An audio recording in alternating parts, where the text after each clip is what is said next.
Hello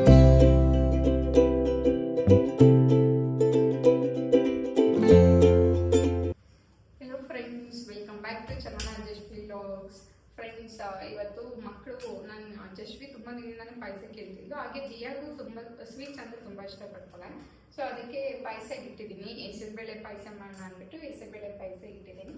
ಹಾಗೆ ಸಾಂಬಾರು ಬೇಕಲ್ವಾ, ಯಾಕಂದರೆ ನೈಟ್ ಸಾಂಬಾರು ಇರೋದಿಲ್ಲ, ಮಾರ್ನಿಂಗೇ ಸಾಂಬಾರು ಮಾಡಿ ರೈಸ್ ಮಾಡಿಬಿಡೋದ್ರಿಂದ ನಮ್ಮ ಮನೆಯವ್ರು ಬಾಕ್ಸ್ ತೊಗೊಂಡು ಹೋಗ್ತಾರೆ ಮಧ್ಯಾಹ್ನಕ್ಕೂ. ಅದಕ್ಕೆ ಸಾಂಬಾರು ಮಾಡಿಬಿಟ್ಟಿರ್ತೀನಿ ಬೆಳಗ್ಗೆ. ಮೊದಲೆಲ್ಲ ಆಗಿದ್ದರೆ ಫಸ್ಟ್ ಟಿಫನ್ ಮಾಡ್ಕೊತಿದ್ದೆ, ಮಧ್ಯಾಹ್ನ ಸಾಂಬಾರು ಮಾಡ್ಕೊತಾ ಇದ್ದೆ. ಅದರಿಂದ ಬ್ಯಾಲೆನ್ಸ್ ಆಗ್ತಿತ್ತು ನೈಟಿಗೂ. ಬಟ್ ಈಗ ಆಗಾಗಲ್ಲ, ಬೆಳಗ್ಗೆನೇ ಸಾಂಬಾರು ಮಾಡೋದ್ರಿಂದ ಮಧ್ಯಾಹ್ನ ಖಾಲಿ ಆಗ್ಬಿಡುತ್ತೆ. ನೈಟ್ ಏನಾದರೂ ಫುಲ್ ಫ್ರೆಶ್ ಆಗಿ ಮಾಡಲೇಬೇಕಾಗುತ್ತೆ. ಅದರಲ್ಲೂ ನಮ್ಮ ಮನೆಯವರು ಟಿಫನ್ಸ್ ಏನಾದರೂ ಮಾಡ್ಕೊಳ್ಳೋಣ ಅಂತಂದ್ರೆ ಆಗಲ್ಲ. ಜಸ್ಟ್ ಟಿಫನ್ಸ್ ಬೇಕು, ಬಟ್ ನಮ್ಮ ಮನೆಯವ್ರು ಟಿಫನ್ಸ್ ಬೇಡ. ಅವ್ರಿಗೆ ಎವ್ರಿಡೇ ನೈಟ್ ಅಂತೂ ಮುದ್ದೆ ಇರಲೇಬೇಕು. ಮುದ್ದೆ ಇದ್ಬಿಟ್ರೆ ಸಾಕಿನಿ ಬೇಡ. ಅದಕ್ಕೆ ಈಗ ಆಲೂಗಡ್ಡೆ ಗೊಜ್ಜು ಮಾಡಿ ಮುದ್ದೆಯನ್ನು ಮಾಡ್ಕೊಳ್ಳೋಣ ಅಂತ ಅಂದ್ಕೊಂಡು ಇಟ್ಟಿದ್ದೀನಿ. ಗೊಜ್ಜು ಮಾಡಬೇಕು, ಆಲೂಗಡ್ಡೆ ಗೊಜ್ಜು. ಮತ್ತು ಅನ್ನಕ್ಕೂ ಇಟ್ಟಿದ್ದೀನಿ. ಗೊಜ್ಜು ಏನಿಲ್ಲ ಫ್ರೆಂಡ್ಸ್, ತುಂಬಾ ಸಿಂಪಲ್ಲು. ಏನಿಲ್ಲ, ಎಷ್ಟು ಆಲೂಗಡ್ಡೆ ಹಾಕ್ಕೊಂಡು ಇದಕ್ಕೆ ಒಂದು ಈರುಳ್ಳಿ ಟೊಮೆಟೊ ಹಾಕಿ ಕಟ್ ಮಾಡಿ ಹಾಕ್ಕೊಬೇಕು. ಕಟ್ ಮಾಡಿ ಹಾಕ್ಕೊಂಡು ಒಂದು ಬಿಸಿಲು ಹಾಕ್ಸ್ಕೊಂಡು ಆಮೇಲೆ ಧನಿಯಾ ಪುಡಿ ಖಾರ ಪುಡಿ ಹಾಕ್ಕೊಂಡು ಸ್ಮ್ಯಾಶ್ ಮಾಡಿಬಿಟ್ರೆ ಗೊಜ್ಜಾಗೋಗುತ್ತೆ ಒಗ್ಗರಣೆ ಕೊಟ್ಟರೆ. ಹಾಗೆ ಫ್ರೆಂಡ್ಸ್, ನಿಮ್ಮ ಹತ್ರ ನಾನು ಒಂದು ವಿಷಯ ಶೇರ್ ಮಾಡ್ಕೋಬೇಕು ಫ್ರೆಂಡ್ಸ್. ಹಾಗೆ ನಿಮ್ಮ ಹತ್ರ ಒಂದು ವಿಷಯ ಶೇರ್ ಮಾಡ್ಕೋಬೇಕು ನಾನು. ಏನಪ್ಪ ಅಂತಂದರೆ, ನಾನು ಆ್ಯಕ್ಚುಲಿ ರೀಸೆಂಟಾಗಿ ರೀಸೆಂಟ್ ಅಂದರೆ 3-4 ಡೇಸ್ ಬ್ಯಾಕು ಮಿಂಟ್ರಾಯಿಂದ ಒಂದು ಆರ್ಡರ್ ಮಾಡಿದ್ದೆ, ಬಂದಿತ್ತು. ಅದೇನಾಯಿತು ಅಂತಂದರೆ, ಅದು ನನಗೆ ಆ ಡ್ರೆಸ್ ಅಷ್ಟು ಇಷ್ಟ ಆಗಲಿಲ್ಲ. ನನಗೆ ಅದಕ್ಕೆ ರಿಟರ್ನ್ ಮಾಡಿ ಹಾಕಿದ್ದೆ. ಅದು ಏನಪ್ಪ ಅಂತಂದ್ರೆ ರಿಟರ್ನ್ ಆಯಿತು. ರಿಟರ್ನ್ ಹಾಕಿದ್ರೆ ರಿಟರ್ನ್ ಆಗಿದ್ದು 2-3 ನೆಕ್ಸ್ಟ್ ಡೇನೇ ಬಂದು ಪಿಕಪ್ ಬಂತು. ಸೊ ಕಾಲ್ ಮಾಡಿದ್ರು, ಮೇಡಮ್ ಬರ್ತಿದ್ದೀವಿ, ಮನೇಲಿದ್ದೀರಾ ಅಂತ. ಓಕೆ ಬನ್ನಿ ಅಂತಂದ್ರೆ ನಮ್ಮ ಮನೆಯವರು ಆ್ಯಕ್ಚುಲಿ ಆ ಟೈಮಲ್ಲಿ ಮನೇಲಿದ್ರು. ಈ ಥರ ಆಯಿತು. ಮತ್ತೆ ಮನೆಗೆ ಬಂದು ಪಿಕಪ್ ಮಾಡಿಕೊಂಡು ಪಿನ್ನು ಕೂಡ ತೊಗೊಂಡು ಹೋದ್ರು. ಅವ್ರು ನೋಡಿದ ತಕ್ಷಣ ನನಗೆ ಯಾಕೋ ಡೌಟ್ ಅಂತ ಬಂತು, ಏನು ಈ ಪಿನ್ ಬಂದಿದಾರಲ್ಲ ಅಂತ. ಏನಂದ್ರೆ ಫುಲ್ ಇಲ್ಲಿವರೆಗೂ ಕ್ಲೋಸ್ ಮಾಡ್ಕೊಂಡಿದ್ದಾರೆ, ಮಾಸ್ಕ್ ಹಾಕಿಲ್ಲ, ಐಸ್ ಮಾತ್ರ ಕಾಣಿಸುತ್ತೆ, ಕ್ಯಾಪ್ ಹಾಕೊಂಡಿದ್ದಾರೆ. ನಾನು ಅನ್ಕೊಂಡೆ ಏನೋ ಬಿಡೋ ಪಾಪ ಬಿಸಿಲಿಗೆ ಇರಬೇಕು ಅಂತ ಅನ್ಕೊಂಡು ಸರಿ ಆಯಿತು ಅಂತ ರಿಟರ್ನ್ ಅನ್ಕೊಂಡು ಕೊಟ್ಬಿಟ್ಟೆ. ತೊಗೊಂಡು ಹೋದ್ರು. ಆ್ಯಕ್ಚುಲಿ ಏನಂದ್ರೆ ಮಿಂತ್ರಿಗೆಲ್ಲ ನಾನು ತೊಗೊಂಡು ರಿಟರ್ನ್ ಪಿಕಪ್ ಆಯಿತು ಅಂದರೆ ಇಮಿಡಿಯೇಟಾಗಿ ಇದು ಅಮೌಂಟ್ ಕೂಡ ವಿತಿನ್ 5 ಮಿನಿಟ್ಸಲ್ಲಿ ಅಮೌಂಟ್ ಬಂದ್ಬಿಡುತ್ತಲ್ವ. ಆ ಥರ ಬಂದು ಇರಲಿಲ್ಲ, ಮೆಸೇಜ್ ಕೂಡ ಆಗಿಲ್ಲ. ನೋಡೋಣ ಬಿಡು, ಅಪ್ಡೇಟ್ ಆಗೋದು ಲೇಟಾಗಿ ಅಪ್ಡೇಟ್ ಆಗುತ್ತೆ ಅನಿಸುತ್ತೆ, ಬಿಡು ಬರುತ್ತೆ ಅಂದ್ಕೊಂಡು ಸುಮ್ಮನೆ ಇದ್ಬಿಟ್ಟೆ. ಆಮೇಲೆ ನಾನು ಅದ್ರ ಬಗ್ಗೆ ನಾನೇನೋ ಫುಲ್ ಬ್ಯುಸಿ ಇದ್ದೆ, ನೋಡಿರ್ಲಿಲ್ಲ, ಸರಿ ಅಂತ ಇದ್ಬಿಟ್ಟಿದ್ದೆ. ನೆಕ್ಸ್ಟ್ ಡೇ ನನಗೆ ಮತ್ತೆ ಕಾಲ್ ಬಂತು, ಏನೋ ರಿಟರ್ನ್ ಫೇಲ್ಡ್ ಆಗಿತ್ತು, ಮತ್ತೆ ಮೆಸೇಜ್ ಬಂದಿತ್ತು, ಮತ್ತೆ ನೆಕ್ಸ್ಟ್ ಡೇ ಕಾಲ್ ಬಂತು. ಸರಿ ಆಯಿತು, ಕಾಲ್ ಬಂತು. ನಾನು ಅವ್ರಿಗೆ ಹೇಳಿದೆ, ಇಲ್ಲ ಸರ್ ನಿನ್ನೆನೇ ಒಂದು ಪಿಕಪ್ ಆಯ್ತಲ್ವಾ, ಮತ್ತೆ ನಿನ್ನೆ ಅಂತ ಅಂದಿದ್ದಕ್ಕೆ ಅವ್ರಂತಂದ್ರು, ಇಲ್ಲ ಮೇಡಮ್ ಬರಲಿಲ್ಲ, ನಮ್ದು ಪಿಕಪ್ ಆಗಿಲ್ಲ ಅಂದರು. ಸರಿ ಆಯಿತು, ಏನಿದು ಪ್ರಾಡಕ್ಟ್ ಪಿಕಪ್ ಆಗಿಲ್ಲ ಅಂತಿದಾರಲ್ಲ ಅಂತ ಅಂದ್ಬಿಟ್ಟು ಏನು ಮಾಡಿದೆ, ಇಲ್ಲ ಸರ್ ಈ ಥರ ಬಂತು ಆಯಿತು ಅಂದ್ರೆ ಮತ್ತೆ ನಾನು ಕಂಪ್ಲೇಂಟ್ ರೈಸ್ ಮಾಡಿದೆ. ಅವ್ರು ಹೇಳ್ತಿದ್ದಾರೆ, ಏನೋ ನಾನು ಕಾಲ್ ಮಾಡಿದ್ರಲ್ಲ ರಿಟರ್ನ್ ಪಿಕಪ್ಗೆ, ಅವ್ರು ಹೇಳ್ತಿದ್ದಾರೆ ಮ್ಯಾಮ್ ಯಾವುದೋ ಫೇಕ್ ನಂಬರು, ಫೇಕ್ ಅವರು, ನಾವಂತೂ ಯಾರು ಪಿಕಪ್ ಆಗಿಲ್ಲ, ಅಪ್ಡೇಟ್ ಆಗಿಲ್ಲ ಅಂತ ಹೇಳಿದ್ರು. ಅದೇನು ಫೇಕ್ ಆಗುತ್ತೆ, ಸೇಮ್ ಕಂಪ್ನಿ ನಂಬರೇ ಪ್ರಾಡಕ್ಟ್ ಮಿಂಟ್ರಾ ಕಡೆಯಿಂದ ಪಿಕಪ್ ಬರ್ತಾರಲ್ವ, ಅವ್ರ ಕಂಪ್ನಿ ಕಡೆಯವರೇ ಕಾಲ್ ಮಾಡಿದ್ದು, ಮತ್ತೆ ಪಿನ್ ಕೂಡ ತಗೊಂಡ್ರು. ನೋಡಿದ್ರೆ ಫೇಕ್ ಅಂತ ಹೇಳ್ತಿದ್ದಾರೆ, ಯಾಕಂದ್ರೆ ನಂಬೋದು. ಆಮೇಲೆ ನಾನು ಸರಿ ಆಯಿತು ಅಂತ ಮಿಂಟ್ರಾ ಕಡೆಯಿಂದ ನಾನು ಕಂಪ್ಲೇಂಟ್ ರೈಸ್ ಮಾಡಿದೆ. ಕಂಪ್ಲೇಂಟ್ ರೈಸ್ ಮಾಡಿದ್ದೀನಿ. ಕಂಪ್ಲೇಂಟ್ ರೈಸ್ ಮಾಡಿದ್ರೆ ಅವ್ರು ಹೇಳಿದ್ರು 20th ಒಳಗಡೆ ನೋಡೋಣ, ಅಪ್ಡೇಟ್ ಮಾಡ್ತೀವಿ ನಿಮಗೆ ಅಂತ ಅಂದರು.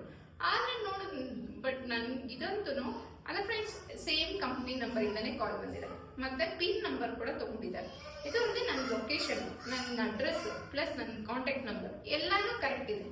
ಇದೆಲ್ಲ ಇಟ್ಕೊಂಡು ಹೇಗೆ ಅವರು ಬಂದು ಸ್ಕ್ಯಾಮ್ ಮಾಡೋಕ್ಕಾಗುತ್ತೆ? ಯಾರನ್ನ ನಂಬಬೇಕು? ಇಲ್ಲ ಈ ಥರ ಡೆಲಿವರಿ ಪ್ರಾಡಕ್ಟ್ ಇದು ಮಾಡ್ತಾರಲ್ಲ ಅವ್ರು ನಂಬೋದ, ಇನ್ಯಾವ ಇಪ್ಪತ್ತೊಂದು ಅವ್ರು ನಂಬೋದ, ಒಂದು ಅರ್ಥ ಆಗಲ್ಲ ಫ್ರೆಂಡ್ಸ್. ಯಾಕಂದರೆ ರೆಗ್ಯುಲರ್ ಎಲ್ಲ ಪ್ರಾಡಕ್ಟ್ಸ್ ತೊಗೊಂಡೋಗ್ಬೇಕಾದ್ರೆ ಬರ್ತಾರೆ, ತೊಗೊಂಡು ಹೋಗ್ತಿರ್ತಾರೆ. ಬಟ್ ಈಯಪ್ಪ ನೋಡಿದ್ರೆ ಆ ಥರ ಇದ್ದ, ನೋಡಿದ್ರೆ ಇದು ಅಪ್ಡೇಟ್ ಆಗಲಿಲ್ಲ, ಕಂಪ್ಲೀಟಾಗಿ 1,500,000 ಸ್ಕ್ಯಾಮ್ ಆಯಿತು. ಮತ್ತು ನಾನು ಕಂಪ್ಲೇಂಟ್ ರೈಸ್ ಮಾಡಿದ್ದೀನಿ, ನೋಡಬೇಕು, ವೆಯ್ಟ್ ಮಾಡಬೇಕು, ಇಟ್ಟಿದ್ದೀನಿ, ಇನ್ನೂ ಏನು ಅಪ್ಡೇಟ್ಸ್ ಬರಲಿಲ್ಲ.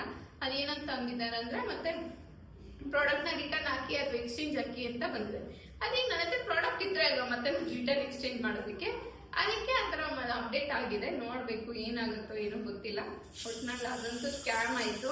ಏನೇನೇನೋ ಸ್ಕ್ಯಾಮ್ ಮಾಡ್ತಾರೆ ಈಗ. ಎಲ್ಲ ಫುಲ್ ಎಲ್ಲ ಫೀಲ್ಡಲ್ಲೂ ಸ್ಕ್ಯಾಮ್ ಅಂತ ನಡೀತಿದೆ. ಬಟ್ ಇದರಲ್ಲೂ ಒಂದು ಫಸ್ಟ್ ಎಕ್ಸ್ಪೀರಿಯನ್ಸ್ ನನಗೆ. ಏನಾಗುತ್ತೋ ಏನೋ ಗೊತ್ತಿಲ್ಲ. ಬಟ್ ನೀವು ಹುಷಾರು ಫ್ರೆಂಡ್ಸ್. ಏನಂತಂದ್ರೆ ಅವ್ರ ಪ್ರಾಡಕ್ಟ್ನ ನಾವು ಪ್ರಾಡಕ್ಟ್ ರಿಟರ್ನ್ ತೊಗೊಂಡು ಹೋಗ್ಬೇಕಾದ್ರೆ ಅವರು ಒಂದು ಬಾರ್ಕೋಡ್ನ ನಮ್ಮ ಪ್ರಾಡಕ್ಟ್ ಮೇಲೆ ಸ್ಟಿಕ್ ಮಾಡಿ ತೊಗೊಂಡು ಹೋಗ್ತಾರೆ. ಯಾಕಂದ್ರೆ ನಾನು ನೆಕ್ಸ್ಟ್ ಡೇ ಮತ್ತೆ ಇನ್ನೊಂದು ಪ್ರಾಡಕ್ಟ್ ರಿಟರ್ನ್ ಬಂದಾಗ ಅವ್ರಿಗೆ ಕೇಳಿದಾಗ ಅವ್ರು ಹೇಳಿದ್ರು ನನಗೆ, ಸರ್ ಮೇಡಮ್ ನೀವು ಈ ಥರ ಏನಾದರೂ ಪ್ರಾಡಕ್ಟ್ ತಗೊಳ್ಳೋ ರಿಟರ್ನ್ ಪಿಕಪ್ ಬಂದಾಗ ಅವ್ರನ್ನ, ಯಾಕಂದ್ರೆ ನೀವು ಆಲ್ರೆಡಿ ಸ್ಕ್ಯಾಮ್ ಆಗಿರೋದ್ರಿಂದ ನೀವು ನೆಕ್ಸ್ಟ್ ಟೈಮ್ ಹುಷಾರಾಗಿ. ಈ ಹೆಸರು ಬೇಳೆ ಹಾಕಿದ್ರೆ ಇದೇ ಪ್ರಾಬ್ಲಮ್ ಫ್ರೆಂಡ್ಸ್. ನೋಡಿ, ಕಡಿಮೆ ನೀರು ಇಟ್ಟಿದ್ರು ಎಲ್ಲ ಬಂದ್ಬಿಡುತ್ತೆ ಅಂತ ಹೇಳಿದ್ರು.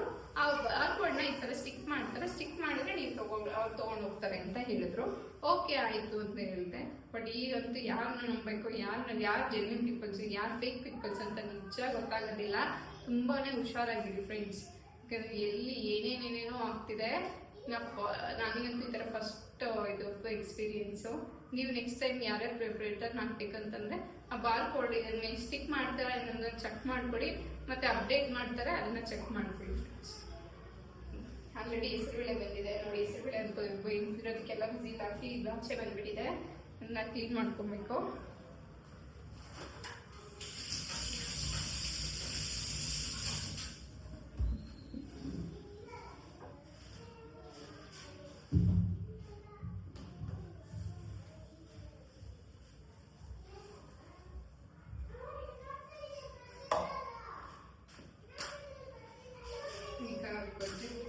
ಗೊಜ್ಜಿಗೆ ರೆಡಿ ಮಾಡ್ಕೊಳ್ತಾ ಇದ್ದೀನಿ.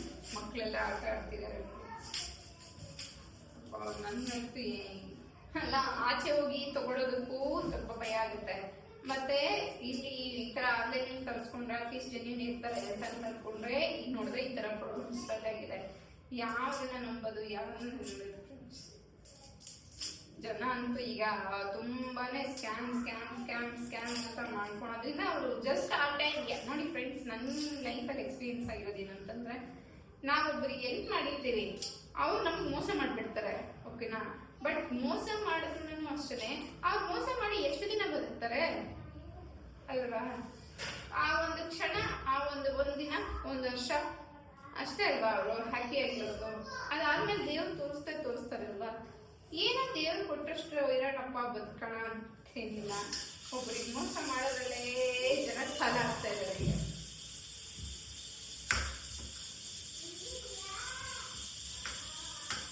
ನನಗಂತೂ ಎಕ್ಸ್ಪೀರಿಯನ್ಸ್ ಇದೆ. ಎಲ್ಲ ನನಗೆ ಮೋಸ ಮಾಡೋರು ಸಿಗ್ತಾರೆ, ನನಗೆ ಮುಟ್ಕೊಳ್ಳೋದೇ ಸಿಗ್ತದೆ.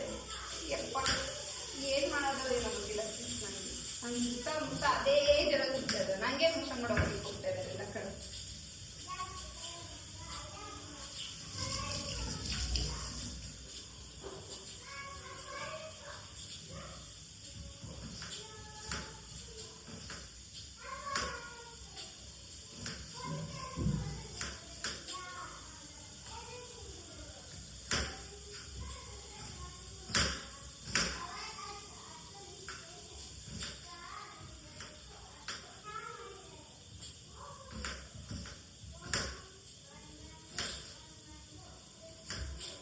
ಮಕ್ಕಳೆಲ್ಲ ಕಲರಿಂಗ್ ಮಾಡ್ತಾ ಇದ್ದಾರೆ. ಅವ್ರಿಗಂತೂ ಆಲ್ರೆಡಿ ಒಂದು ರೌಂಡ್ ಕಲೆಕ್ಟೆಡ್ ಮಾಡ್ಕೊಂಡಿದ್ರು. ಇವಾಗ ಸಮಾಧಾನ ಮಾಡಿ ಕಲರಿಂಗ್ ಬುಕ್ಸ್ ಕೊಟ್ಟು ಬಂದಿದ್ದೀನಿ. ಕಲರಿಂಗ್ ಮಾಡ್ತಾ ಇದ್ದಾರೆ. ಅದಕ್ಕೂ ಎಲ್ಲ ಜಶ್ರೀ ಅಂತೂ ಬಾಳಿಸ್ಬಿಡುತ್ತೆ. ಜಶ್ರೀ ಜಟ್ಟಿ ಅಂತೂ ನಾನ್ ಸ್ಟಾಪ್ ಬೆಳಗ್ಗೆ ಎದ್ದ ಅಂದು ಮಲಗೋವರು ಒಂದೇ ಇದ್ರ ಫ್ಲೋ ಅಲ್ಲೇ ಆಡ್ತಿರ್ತಾರೆ. ಮಲಗ್ರಮ್ಮ ಅಂದ್ರೆ ಮಲಗಲ್ಲ, ಆದ್ರೂ ನಾನು ಮಾತ್ರ ಬಿಡಲ್ಲ. ಮಧ್ಯಾಹ್ನ ಒಂದು ರೌಂಡ್ ಅವ್ರನ್ನೆಲ್ಲ ಹಾಕಿ ಮಲಗಿಸ್ಬಿಡೋದೇ ಕೆಲಸ. ಮಲಗೋರು ಜೊತೆ ಅವ್ರ ಜೊತೆ ನಾನೇ ಮಲಗಿಬಿಡ್ತೀನಿ. ಎಲ್ಲ ಹೇಗಿದ್ದಾರೆ ಅಂದ್ರೆ ಅನ್ಸ್ಬಿಡುತ್ತೆ.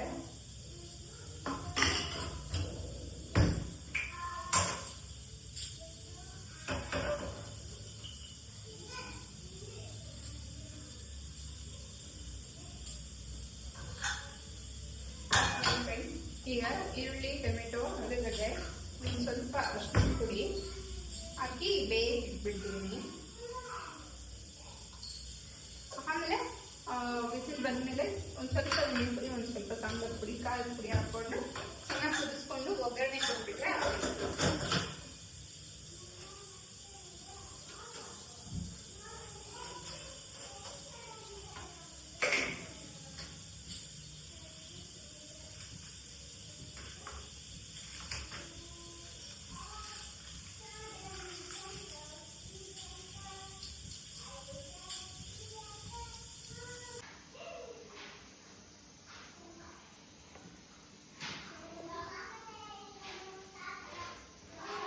ಫ್ರೆಂಡ್ಸ್.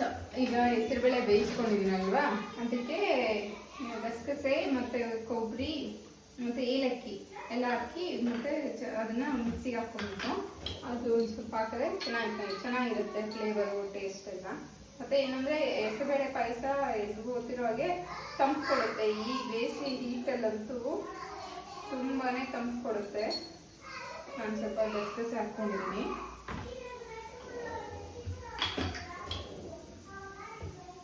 ಅದಕ್ಕೆ ಏಲಕ್ಕಿ ಹಾಕಬೇಕು.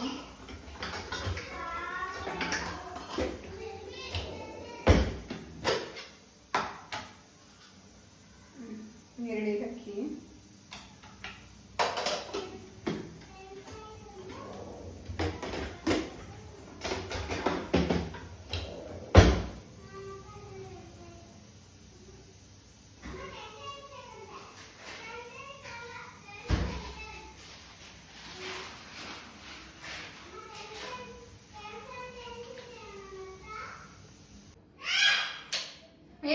ಮುಚ್ಚು ಬಾಯಿಗ.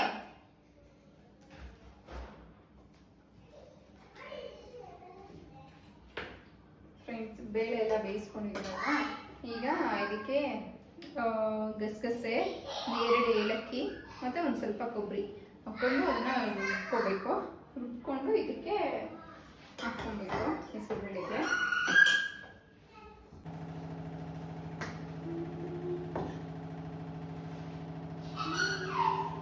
ಈ ಕಡೆ ಶೇಂಗಾ ಸ್ವಲ್ಪ ಹುರ್ಕೊಳ್ಳೋಣ ಅಂತ ಇಟ್ಟಿದ್ದೀನಿ. ಅದು ಸ್ವಲ್ಪ ಬಿಸಿ ಮಾಡ್ಕೋಬೇಕು. ನೋಡಿ, ಇದೀಗ ಎಲ್ಲ ಹುರ್ಕೊತೀನಿ.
ಪಾಯಸ ರೆಡಿಯಾಗಿದೆ ನೋಡ್ಬೋದು. ದ್ರಾಕ್ಷಿ, ಗೋಡಂಬಿ, ತುಪ್ಪ ಅದನ್ನು ಗೊಳಿಸ್ಕೊಂಡು ಹಾಕಿದ್ದೀನಿ. ಸೊ ರೆಡಿ ಆಯಿತು ಪಾಯಸ. ಈಗ ಮುದ್ದೆಗೂ ಇಟ್ಟಿದ್ದೀನಿ. ನಮ್ಮ ಮನೆಯವರು ಬರೋ ಟೈಮ್ ಆಯಿತು. ಮಕ್ಕಳಿಗೇನು ಮುದ್ದೆ ಬೇಡ, ನಮ್ಮ ಮನೆಯವ್ರಿಗೆ ಒಬ್ಬರಿಗಾದರೆ ಮುದ್ದೆ ಸಾಕು. ಹಾಗೆ ಗೊಜ್ಜು, ಆಲೂಗಡ್ಡೆ ಗೊಜ್ಜು ಮಾಡ್ತಿದ್ನಲ್ಲ, ಅದು ರೆಡಿಯಾಗಿದೆ.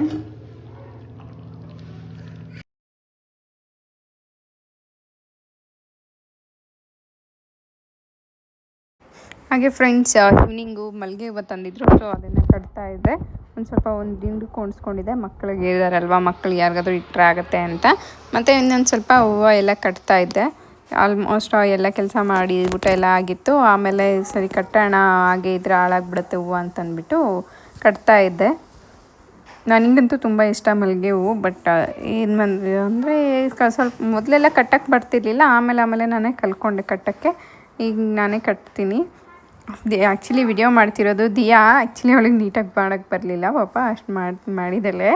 ಮತ್ತು ಹುಡುಗರು ಅಷ್ಟೇ ಎಲ್ಲ ಆಟ ಆಡ್ಕೊಂಡು ಇದ್ದರು. ಮತ್ತು ನಾನು ಇವ್ರ ಹತ್ರ ಗಲಾಟೆ ಆಗಲ್ಲ ಅಂತ ಒಬ್ಬೊಬ್ರಿಗೆ ಒಂದೊಂದು ಬಿಟ್ಬಿಟ್ಟು ಜಶ್ವಿ ಕಲರಿಂಗ್ ಮಾಡ್ತಾಯಿದ್ದಾಳೆ. ಮತ್ತು ಇನ್ನಿಬ್ಬರು ಏನಾದರೂ ಬರೀರಮ್ಮ ಅಂತೇಳಿ ಬಿಟ್ಟಿದ್ದೆ. ಫ್ರೆಂಡ್ಸ್, ನಿಮಗೆ ಈ ವ್ಲಾಗ್ ಇಷ್ಟ ಆಗಿತ್ತು ಅಂದರೆ ಪ್ಲೀಸ್ ನನ್ನ